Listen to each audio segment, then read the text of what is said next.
معزز سامعین گرامی قدر، غزوہ تبوک کے حوالے سے استغفار کے چیپٹر کو، استغفار کے باب کو بیان کر رہے ہیں کہ اللہ رب العزت کو توبہ اور استغفار کس قدر پسند ہے۔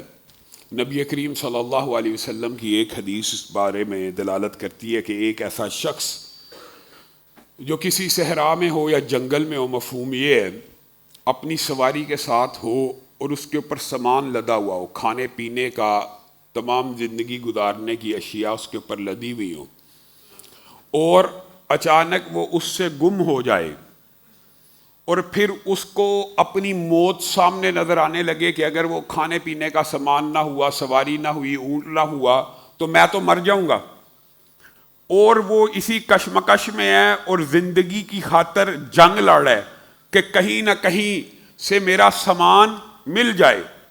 اس کی آنکھ لگ گئی، وہ سو کے اٹھا، نیند پوری ہوئی تو سامنے سواری کھڑی ہے۔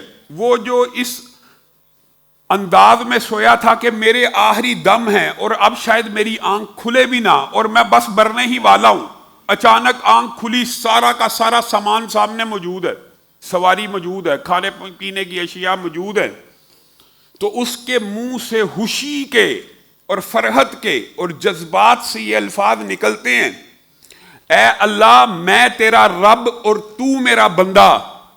کہنا یہ چاہتا تھا کہ میں تیرا بندہ اور تو میرا رب، تیرا میں شکر گزار ہوں۔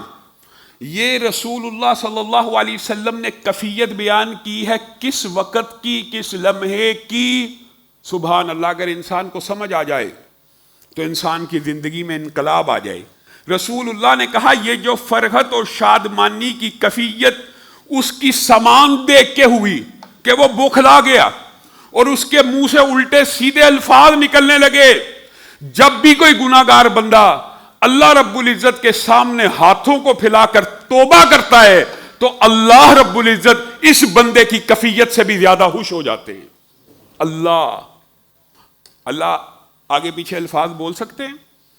اللہ کی ذات ان سارے عیبوں سے پاک ہے۔ مجھے اور آپ کو سمجھانا مطلوب اور مقصود تھا کہ یہ بندہ جو خوشی سے بالکل مدہوش ہو گیا کہ الفاظ بھی سیدھے نہیں ادا کر رہا، تمہارا رب اس بندے سے زیادہ خوش ہوتا ہے کسی گناہگار کے ہاتھ پھیلانے سے، گناہگار کے۔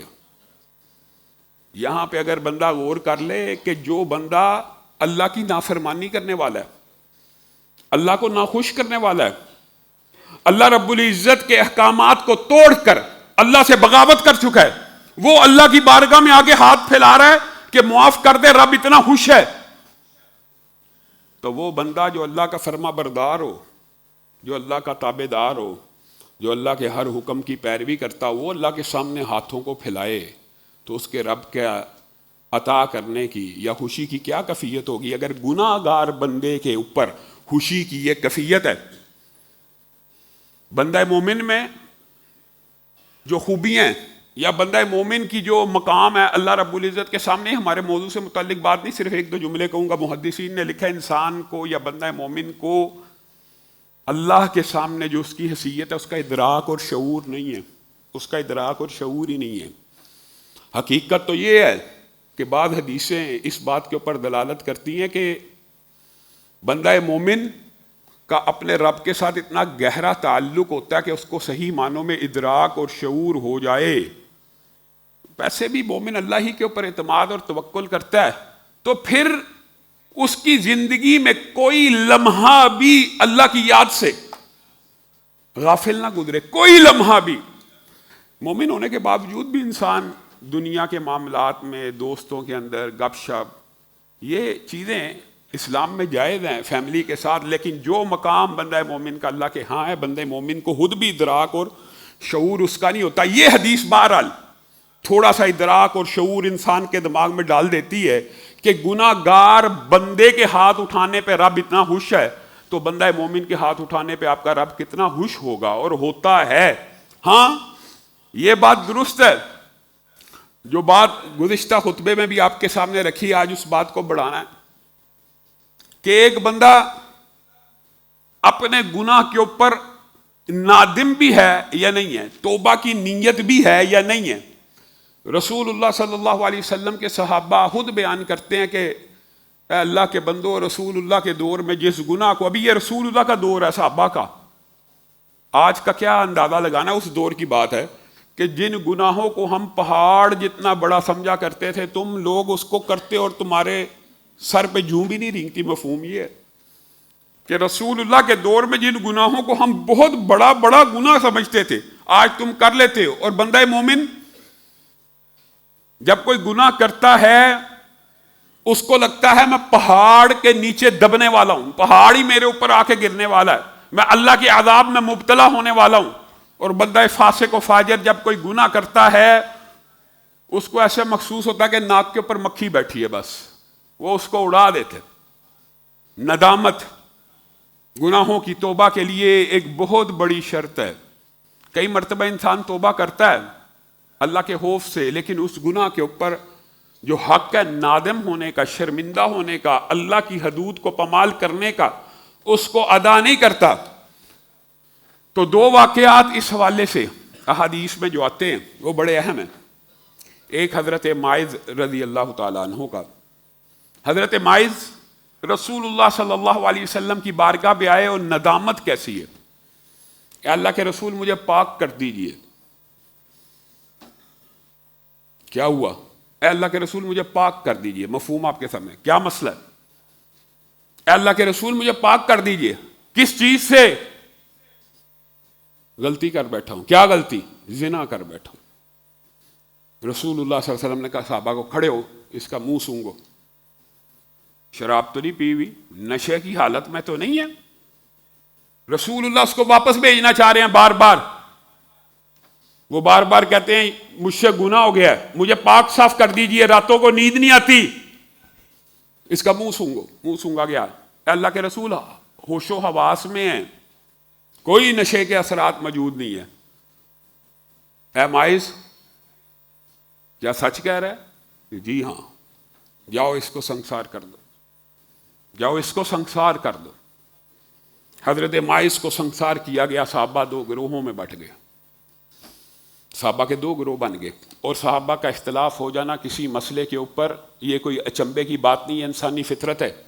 لیکن یہ سمجھنا کہ دونوں گروہ حق پہ ہیں یا اختلاف ہو جانے کی صورت میں بھی دونوں ہی ٹھیک ہیں، یہ مسئلہ ہے جو آپ کو سمجھنے کی ضرورت ہے۔ حق ایک ہوتا ہے، دونوں حق نہیں ہوتے، ایک حق ہوتا ہے ایک باطل ہوتا ہے۔ ہاں کئی مرتبہ ایک حق کے زیادہ قریب بات ہوتی ہے اور ایک حق سے کچھ دور بات ہوتی ہے، یہ مسائل بھی ہیں، لیکن انشاءاللہ کبھی موقع آیا اس حوالے سے پہلے بھی گزارشات رکھتا رہوں، رکھیں گے۔ صحابہ کے دو گروہ بن گئے، ایک نے کہا ماعز ہلاک ہو گئے، دوسرے نے کہا انہوں نے توبہ کی ہے، اس کے اوپر اللہ کی رحمتوں کا نزول ہو گیا، اس کے گناہ معاف ہو گئے۔ رسول اللہ صلی اللہ علیہ وسلم صحابہ کے یہ الفاظ سن رہے ہیں اور مشاہدہ کر رہے ہیں کہ صحابہ ایک ماعز کے بارے میں مختلف آراء رکھتے ہیں۔ رسول اللہ باہر نکلے اور انہوں نے کہا ماعز کے لیے توبہ کرو اور ماعز کے لیے مغفرت کی دعا کرو۔ یہاں مراد یہ ہے کہ آپ لوگ ماعز کے لیے مغفرت کی دعا کریں کہ اللہ ماعز کے گناہوں کو معاف کر دے۔ تو صحابہ ماعز کے لیے دعا کرنے لگے تو رسول اللہ صلی اللہ علیہ وسلم نے کہا ان دو گروہوں کو سمجھاتے ہوئے، تمہیں کیا معلوم ماعز نے کیسی توبہ کی ہے؟ اللہ کی قسم اگر ایک امت پہ تقسیم کر دی جائے پوری امت جنت میں داخل ہو جائے، ایک امت میں تقسیم کر دی جائے پوری امت جنت میں داخل ہو جائے۔ توبہ اور استغفار صرف گناہوں کو مٹاتا نہیں ہے، یہ بھی قرآن پاک سے ثابت ہے، صرف گناہوں کو مٹاتا نہیں ہے، یا استغفار سے صرف گناہ مٹتے نہیں ہیں، صرف مٹ بھی جائیں تو میرے اور آپ کے اوپر اللہ کا کتنا احسان ہے کہ گناہ بھی کر لیا اور توبہ کی اور استغفار کو طلب کیا، ہاتھوں کو پھیلایا، اللہ نے معاف کر دیا، یہ کم نعمت ہے؟ نہیں، اللہ اسی پر بس نہیں کرتا بلکہ اس گناہوں کو نیکیوں سے تبدیل فرما دیتے ہیں۔ جہاں گناہ لکھا ہے استغفار سے بڑا نیکی کا کوئی عمل ایسا نہیں ہے کہ گناہوں کے رجسٹر بھرے ہوئے ہیں گناہوں سے، اللہ نے ان کو مٹا دیا، پھر ان کی جگہ ایک عقلی منطقی بات ہے صفر لگنا چاہیے، پلین ہونا چاہیے، نہیں، اللہ رحمان ایسا ہے وہ پورے رجسٹر نیکیوں سے تبدیل فرما دیتا ہے، نیکیوں سے تبدیل فرما دیتے ہیں۔ اور اسی طرح جو دوسرا واقعہ ہے، شب پیغامدی آ گئی، اے اللہ کے رسول پاک کر دیجئے، واپس چلی جا۔ کیا بات کرتی ہے؟ ہاں ہاں اسی طرح مجھے واپس بھیجنا چاہتے ہیں جس طرح مائز کو بھیجنا چاہتے تھے۔ کیا مطلب؟ میں اسی سے حاملہ ہوں، میں وہی ہوں جس کے ساتھ مائز نے برائی کی تھی۔ وہ تو توبہ اور استغفار کر کے بخشا گیا، وہ تو جنت کے راستوں میں چل پڑا۔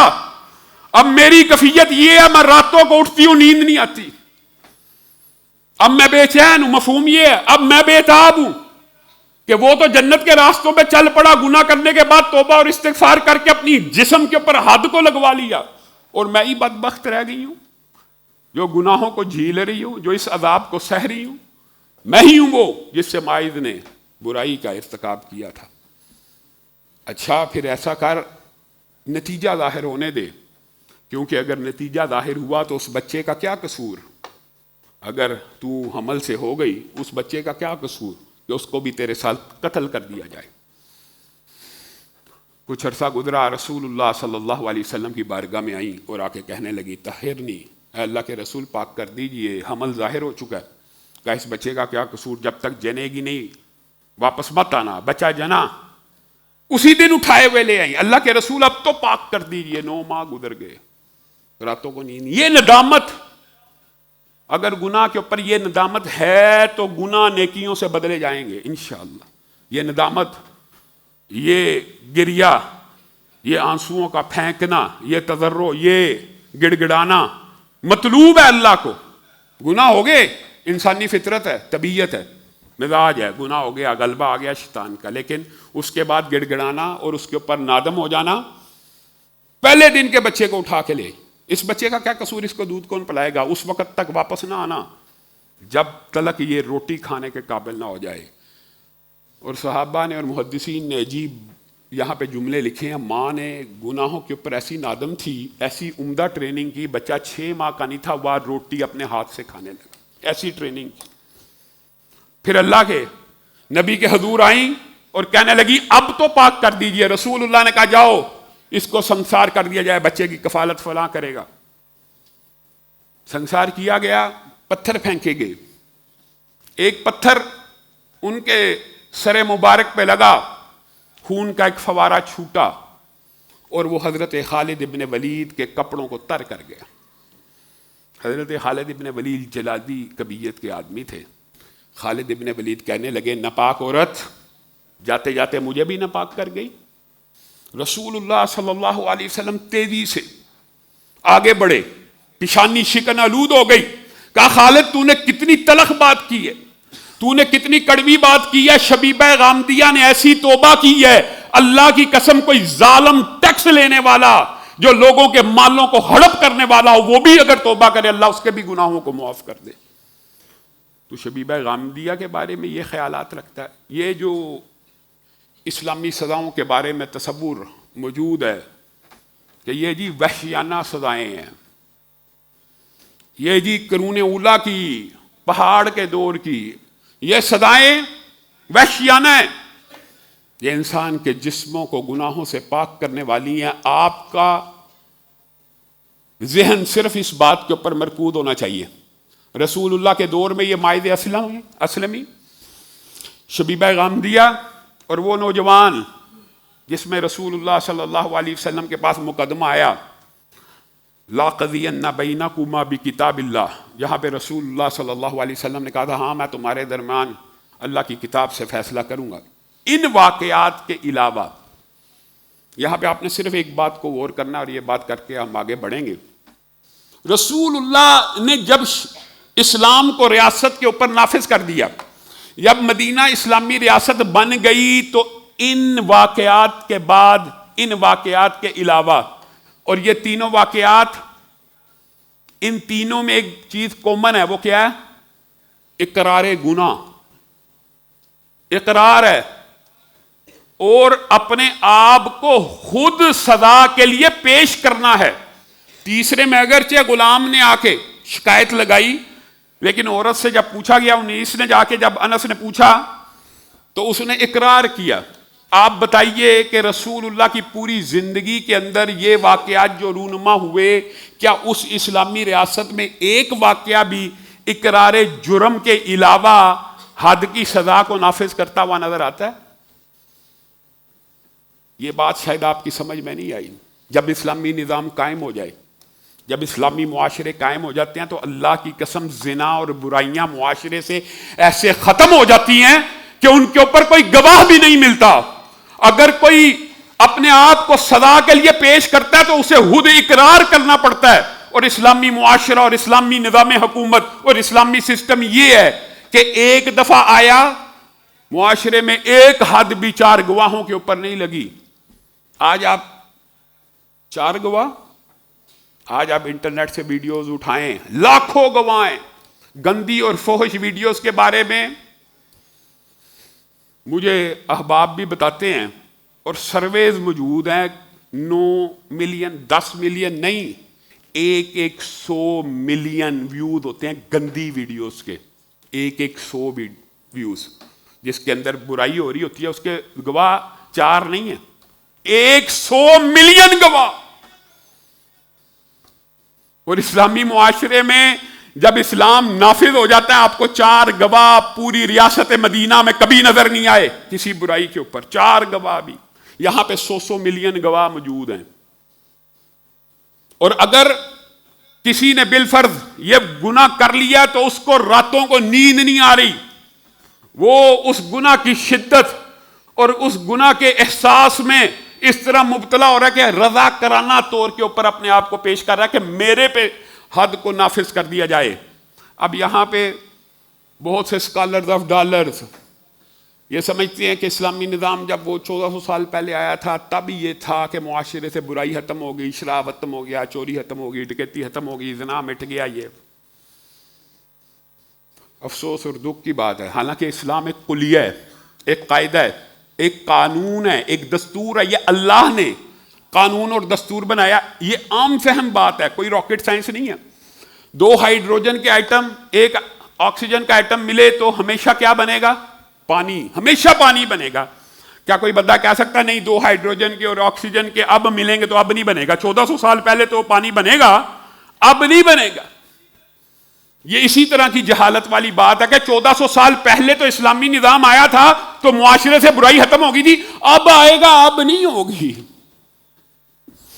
یہ اللہ کو چیلنج کرنے والی بات ہے، یہ اللہ کے قانون کو نہ سمجھنے کا اور اللہ کے آئین اور دستور اور اللہ کے بیان کردہ بین قوانین کو نہ سمجھنے کا اللہ کی قسم نمونہ ہے۔ اسلامی سزاؤں کو اسلامی نظام کی بات نہیں کر رہا۔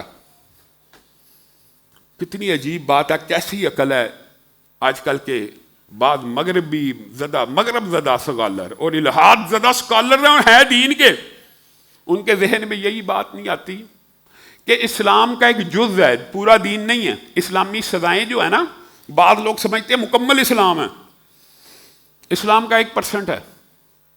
اسلامی جو سزائیں ہوتی ہیں نا 1% بھی نہیں ہے، دین مکمل ہے، اس کا ایک جز ہے کہ اگر کوئی سزا کرے گا اس کو یہ عقاب ملے گا، اس کے اوپر یہ حد جاری ہوگی۔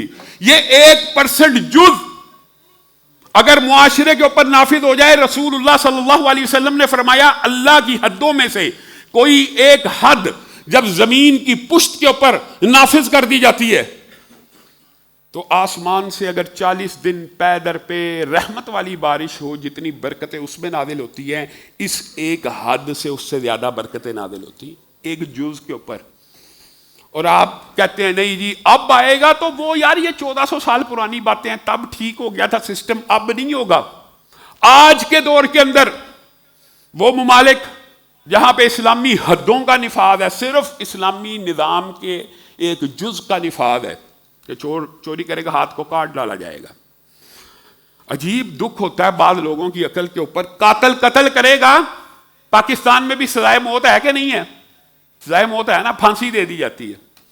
اللہ کے بندو، اس پھانسی کو اگر تم قصاص کا نام دے دو گے تو اللہ کی کیسی برکتیں نازل ہوگی۔ قتل کے بدلے میں قتل تم بھی کر رہے ہو، لیکن تم پھانسی کا نام لے کر اس برکت سے محروم ہو رہے ہو جو اللہ اسلامی نظام کی اسلامی سزاؤں کی حدوں کو نافذ کر دینے سے اللہ تعالیٰ جو برکتیں نازل کرتا ہے، یعنی قتل کے بدلے قتل تم نے بھی کرنا ہے، پھانسی تم نے بھی دینی ہے، لیکن تم نے اس کو مغربی سزا، آئینی سزا، قانونی سزا کا نام دے دیا۔ اگر یہ کہہ دو گے اسلامی سزا تو موت پڑ جائے گی۔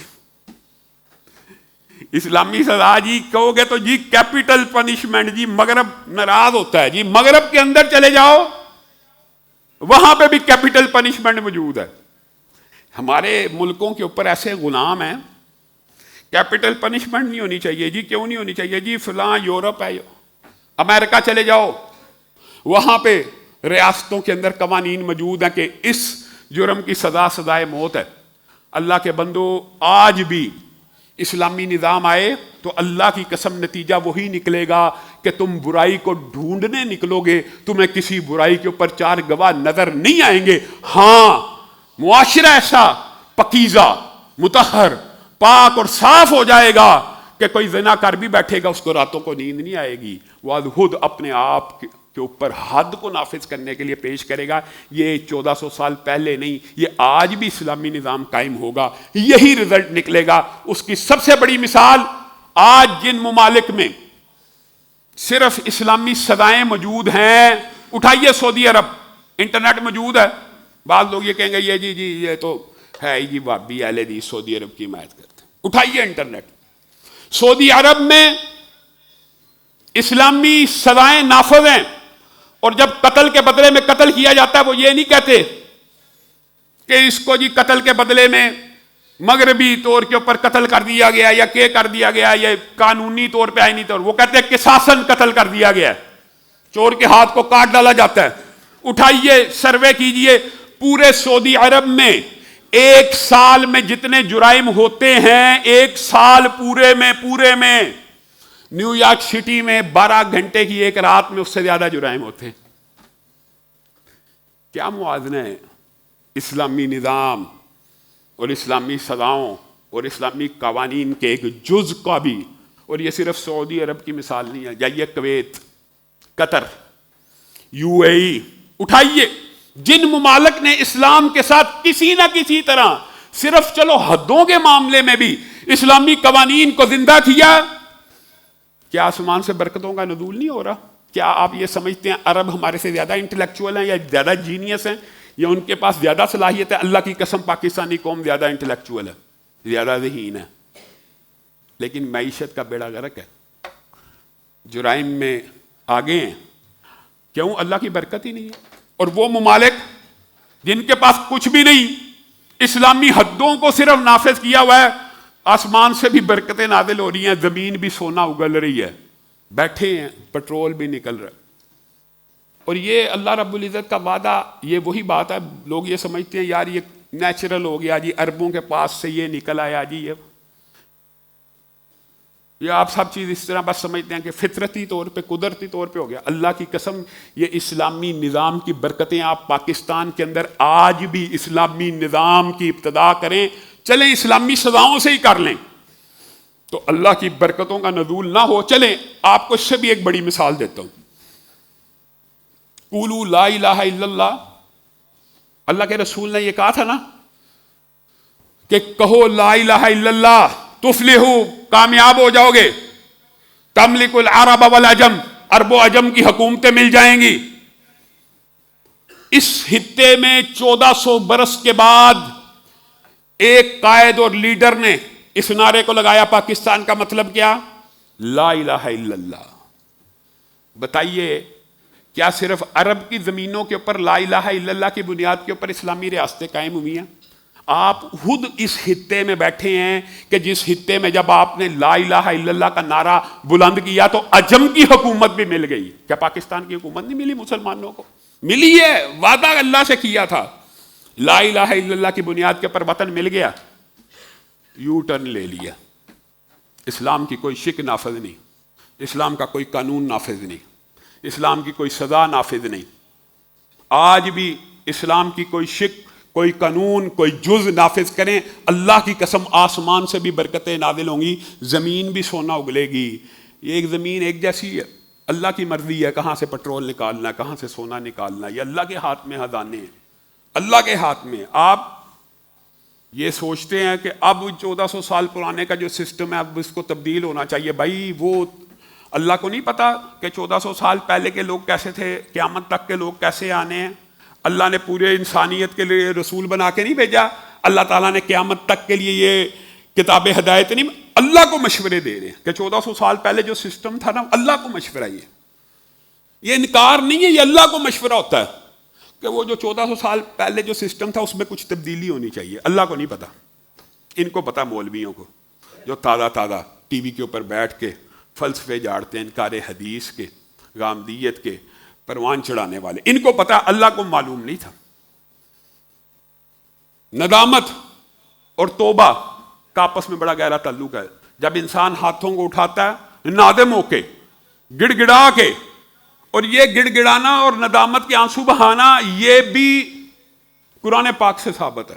فلولا اذ جاءہم بأسنا تضرعوا, فلولا اذ جاءہم بأسنا تضرعوا. اور ایک آیت اس سے بھی اگلی ہے, فاخذناہم بالبأساء والضراء لعلہم یتضرعون. پہلی آیت میں اللہ تعالیٰ فرما رہا ہے کیوں نہیں جب ان کے اوپر گرفت آ گئی, عذاب آ گئے, مشکلات آ گئی, مصیبتیں آ گئی, وہ اللہ کی بارگاہ میں آ گئے, کیوں نہ گڑ گڑائے, کیوں نہ گڑ گڑائے. پہلی آیت میں اللہ یہ کہہ رہا ہے فلولا اذ جاءہم بأسنا تضرعوا, کیوں نہیں گڑ گڑاتے, کیوں نہیں اللہ کے سامنے ندامت کے آنسو بہاتے, کیوں نہیں گریہ داری کرتے اللہ کے سامنے. پھر اللہ کہتا ہے فاخذناہم بالبأساء والضراء, ہم نے ان کو پکڑا اس لیے, ہم نے ان کی گرفتی اس لیے کی لعلہم یتضرعون, کہ شاید وہ گڑ گڑا اٹھیں, شاید وہ توبہ کر اٹھیں, شاید وہ پکار اٹھیں. ہاں ما کان اللہ معذبہم, اور اللہ تعالیٰ پھر اپنے عذابوں کو ٹال دیتا ہے اس قوم کے اوپر سے جو اللہ رب العزت کی بارگاہ میں آ کے استغفار کرتی ہے اور مغفرت کو طلب کرتی ہے. جتنا مرضی بڑا عذاب آ جائے اللہ کی طرف سے, اگر وہ مغفرت کے رستے کے اوپر چل پڑیں, استغفار کے رستے کے اوپر چل پڑیں اور آنسوؤں کا تڑکا لگانا شروع کر دیں, تو اللہ رب العزت ان کے گناہوں کو معاف کر دیتے ہیں اور عذابوں کو ٹال دیتے ہیں. اور اگر آپ حدیث کے اوپر آئیں, یہ تو قرآن سے ثابت ہے, حدیث پہ آئیں تو آپ حیران رہ جائیں گے. لمبی چوڑی بات ہے, وقت تھوڑا صرف مختصر کروں گا. 4 حدیث اگر آپ ذہن میں لائیں تو یہ جو گڑ گرانا ہے اور رونا ہے اور گریہ داری کرنا ہے اور اللہ رب العزت کی بارگاہ میں آ کر ندامت کے اور خوف سے اللہ کی بارگاہ میں آ کے جو آنسوؤں کا بہانا ہے, حدیث کے الفاظ ہیں ایسے آنسو جو بندہ مومن کی آنکھ سے نکلیں اور زمین پہ گر جائیں. اللہ رب العزت نے ان آنکھوں کے اوپر جہنم کی آگ کو حرام کر دیا. بتائیے مشکل ہے؟ اللہ کی قسم, ایک مرتبہ تو میں اور آپ اللہ کے سامنے جی لگا کر گریہ گڑ گڑا کر ایسا رو سکتے ہیں کہ آنسو زمین پہ گر جائیں. اور اگلی جو احادیث اس کی تشریح میں محدثین لے کے آئے ہیں وہ تو عجیب ہیں. یہ آنسو جو زمین پہ گر کے خشک ہو گئے ہیں, زمین نے ان کو جذب کر لیا ہے, اب یہ اس وقت تک بندہ جہنم میں نہیں جا سکتا جب تک یہ آنسو واپس آنکھوں میں نہ چلا جائے. جا سکتا ہے آنسو واپس آنکھوں؟ جا سکتا ہے. اور جو حدیث اس کی تشریحات میں آئی ہیں, کہا بات لمبی ہے کہ پل صراط کے اوپر لوگ جا رہے ہوں گے, کسی کو خیانت کے آنکڑے نے پکڑ لیا, کسی کو جھوٹ کے آنکڑے نے, کسی کو غیبت کے, کسی کو زنا کے, پکڑی جا رہے ہیں, پل صراط پار نہیں ہو رہا. اور چند خوش نصیب ایسے ہیں جب پل صراط کے اوپر ابھی قدم ہی رکھیں گے تو آوازیں آنا شروع ہو جائیں گی, گزرو, تیزی سے گزرو, نکل جاؤ, پار ہو جاؤ. کیا ہوا؟ تمہاری آنسوؤں نے جو زمین پہ گرے تھے میری آگ کو ٹھنڈا کر دیا, جہنم کی آگ کو. یہ آنسو اللہ کی بارگاہ میں گرانے چاہیے, ندامت کے اتنے گرانے چاہیے زمین پہ گریں. لیکن خوشخبری ہے, رسول اللہ صلی اللہ علیہ وسلم نے بھی تخفیف کی اور اللہ رب العزت نے بھی تخفیف کی. اللہ کو علم ہے کہ بعض بندے ایسے ہوں گے جن کے اتنے آنسو نہ ہوں جو زمین پہ گر جائیں. تو رسول اللہ صلی اللہ علیہ وسلم نے فرمایا ایسا شخص جس کی آنکھیں بہہ پڑیں, اور اس کے رخسار اور داڑھی اور اس کا چہرہ ان آنسوؤں سے تر ہو جائے. یہاں پہ زمین پہ گرنے کے الفاظ موجود نہیں ہیں. جو 7 عرش کا سایہ پانے والی حدیث ہے اس کو بھی ساتھ ملا لیا جائے. وہاں پہ بھی زمین پہ گرنے کا ذکر نہیں ہے, صرف آنکھوں کے بہہ پڑنے کا ذکر ہے. بہہ جائیں اور زمین پہ نہ بھی گریں, صرف چہرہ ان آنسوؤں سے تر ہو جائے, ان آنکھوں کے اوپر بھی جہنم کی آگ کو حرام کر دیا گیا. بتائیے رحمت تھوڑی ہے کہ زیادہ؟ اللہ رب العزت چاہتا کہ میرے بندے جہنم میں چلے جائیں, میری تخلیق جہنم میں چلی جائے, اشرف المخلوقات جہنم میں چلے جائیں؟ اللہ کی قسم اللہ یہ نہیں چاہتا. اللہ چاہتا ہے پوری انسانیت جنت میں چلی جائے اپنے باپ آدم کی طرح. اس لیے یہ بہانے رکھے ہوئے ہیں.